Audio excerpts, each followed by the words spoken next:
அன்பார்ந்த நேயர்களுக்கு இளையராஜாவுடைய மகள் பவதாரண்யுடைய மரணத்தை என்ன நடந்துச்சு, அவங்க எப்படி இறந்தாங்க, அவங்களுடைய இறப்பில் உள்ள மர்மம் எதுவும் இருக்கா, இப்படி பலவரும் பல மாதிரி வலைதளங்களில் பேசி ஒரு பெரிய குழப்பத்தையும் கவலையையும் உண்டாக்கி விட்டுருக்காங்க. வலைதளங்களில் பேசக்கூடிய சிலர் அவதூறாக பல செய்திகளை பேசுகிறாங்க. இப்படியெல்லாம் பேசக்கூடிய சூழ்நிலையில் அந்த நிகழ்ச்சிக்கு சம்மந்தப்பட்டவங்களுடைய மனது எந்த அளவு பாதிப்படையும் அப்படிங்கிறத எதிர்பார்த்து பேசணுங்கிற ஒரு கருத்து தான் இன்றைக்கி பரவலாக பேசப்பட்டு வருது. அப்படிப்பட்ட நிலையில் இந்த பவதாரணியுடைய மரணத்தை மிக கடுமையான முறையில் கற்பனையாக பலரும் பேசுனது இன்றைக்கி கலைத்துறையினர் மட்டும் இல்லாமல் தமிழகத்தில் உள்ள பெரும்பாலான இளையராஜாவோட ரசிகர்களும் அந்த பவதாரணியுடைய ரசிகர்களுக்கும் மனதுக்கு வேதனையை கொடுத்துருக்குது. அப்படி என்ன பேசுனாங்கன்னா, இந்த பவதாரணியுடைய மரணத்தில் இளையராஜா சரியாகவே கவனிக்கலை அப்படிங்கிற மாதிரி ஒரு சிலரும், இன்னும் ஒரு சிலர் கணவரை விட்டு பிரிஞ்சிருந்த பவதாரணியை கடைசியில் மரணத்துக்கு பிறகு கூட அவர் கணவர் சந்திக்கலை அப்படிங்கிற மாதிரிலாம் பலரும் பக்கத்தில் இருந்து பார்த்த மாதிரிலாம் செய்தி போட்டாங்க. இதெல்லாம் தவறு. ஆக என்ன தான் நடந்துச்சு, அந்த பவதாரணியுடைய மரணத்தில் நடந்த உண்மை சம்பவம் என்ன, அவங்க குடும்ப சூழ்நிலை என்னங்கிறத பற்றி சில நிமிடங்கள் நீங்கள் கடைசி வரைக்கும் கவனமாக கேளுங்க. கேட்குறது மட்டும் இல்லாமல் இது பற்றிய உங்களுடைய கருத்துக்களையும் இந்த கமெண்ட் பாக்ஸில் நீங்கள் கமெண்ட்ஸ் பண்ணுங்கள். இந்த செய்தி பிடிச்சிருந்தா இதுக்கு லைக் கொடுக்குறதோட உங்கள் நண்பர்களுக்கும் உறவுகளுக்கும் ஷேர் பண்ணுங்கள். இது போன்ற செய்திகள் உள்ளபடி உங்களுக்கு சேர இதுவரை நம்ம சேனலுக்கு சப்ஸ்கிரைப் பண்ணாதவங்க மறக்காமல் சப்ஸ்கிரைப் பண்ணிவிட்டு பக்கத்தில் இருக்க பெல் ஐக்கானை கிளிக் பண்ணுங்கள். இப்போ நம்ம வீடியோக்குள்ளே போவோம். இந்தியாவில் தமிழகத்தைச் சேர்ந்த இளையராஜா இசைத்துறையில் பெரிய ஜாம்பவான்கிறது நமக்கெல்லாம் தெரியும். அப்படிப்பட்ட அந்த ஜாம்பவானுடைய மகள் தான் இந்த பவதாரணி. இந்த பவதாரணி ஒரு சிறந்த ஒரு பின்னணி பாடகியாக இருந்திருக்காங்க. பாடகி மட்டும் இல்லாமல் இசையமைப்பாளராக இருந்திருக்காங்க. அவங்களோட எப்படி சொல்கிறாங்கன்னா, பி சுசீலா, ஜென்சி இது போன்ற பிரபலமான பாடகிகளுடைய குரலை ஒத்து இந்த சகோதரியுடைய குரல் இருந்துச்சு. இது மிக குறுகிய காலத்தில் ஏகப்பட்ட ரசிகர்களை கவர்ந்த ஒரு பாடகின்னு சொல்கிறாங்க.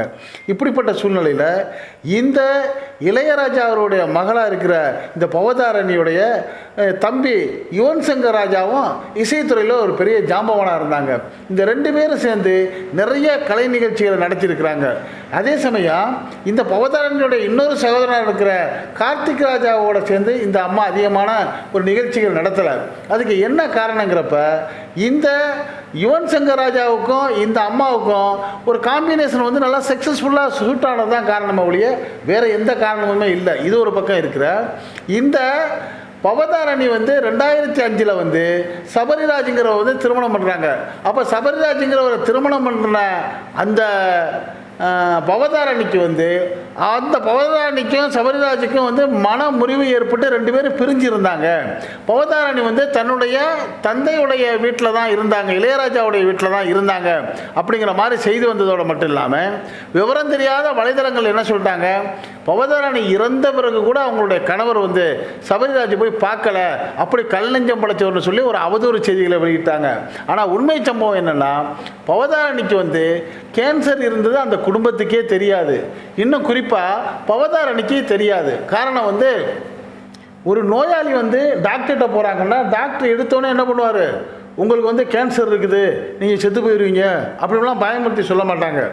பெரும்பாலும் டாக்டர்கள் என்ன சொல்லுவாங்க, கொஞ்சம் சந்தேகமாக இருக்குது, கொஞ்சம் கவனமாக பாருங்கள் அப்படின்னு சொல்லி சூசகமாக தான் ஒவ்வொரு செய்தியாக சொல்லுவாங்க. அதுலேயும் குறிப்பாக நோயாளிகிட்ட அந்த செய்திகளை சொல்ல மாட்டாங்க, அவங்க உறவினர்கள்ட்ட தான் சொல்லுவாங்க. இது எல்லாருக்கும் தெரியும். ஆனால் அதே சமயம் இந்த பவதாரணிக்கு 1வது ஸ்டேஜ்லேருந்து 4வது ஸ்டேஜ் போகிற வரைக்கும் இந்த தகவலை யாரும் சொல்லலை. இதுக்கு என்ன காரணம்னா, பவதாரணி சரியான முறையில் சிகிச்சை அவங்க எடுத்துக்கலை. அது மட்டும் இல்லாமல் அவங்க செல்ஃப் ட்ரீட்மெண்ட் நிறையா பண்ணியிருக்காங்க. இப்போ உதாரணமாக ஒரு வலி எரிச்சலாக இருக்குன்னு வச்சுங்க, இவங்களாவே ஏதாவது ஒரு பிராண்டு ஒரு ஜெல் சாப்பிட்றது, ஒரு மாத்திரை மருந்துகளை சாப்பிட்றது, இப்படி ஒரு செல்ஃப் ட்ரீட்மெண்ட்டே எடுத்துக்கிட்டதுனால இவங்களுடைய உடம்பை இவங்க கவனிக்கலை. சரி, இவங்களுக்கு கேன்சர் 4வது ஸ்டேஜுங்கிறது எப்போ கண்டுபிடிச்சிருக்காங்க, 2023 டிசம்பர் வாக்கில் தான் தெரிஞ்சிச்சுங்கிற மாதிரி செய்தி சொல்கிறாங்க.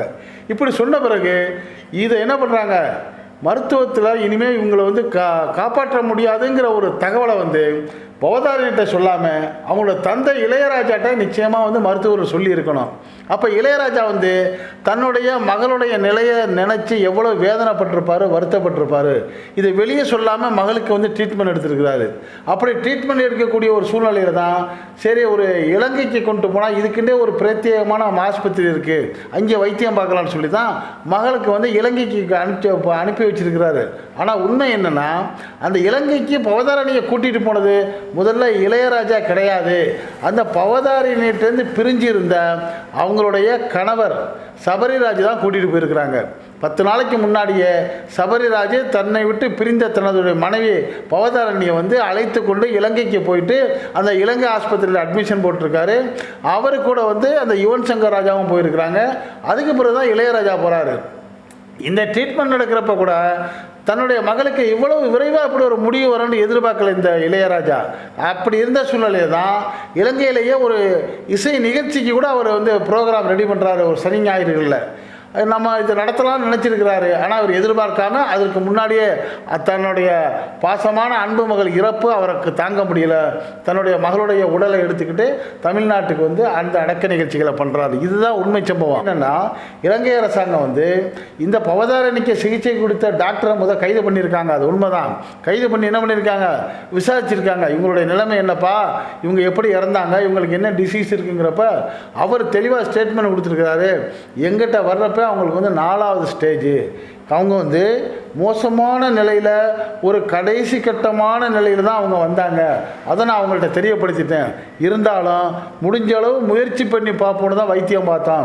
காப்பாற்றணுங்கிற நம்பிக்கை எனக்கும் கிடையாது, அவங்கள்ட்டே அதை தெரியப்படுத்திட்டேங்கிற ஒரு தகவலை சொன்ன பிறகு அந்த மருத்துவர் விடுவிக்கப்பட்டிருக்காருன்னு தகவல் வருது.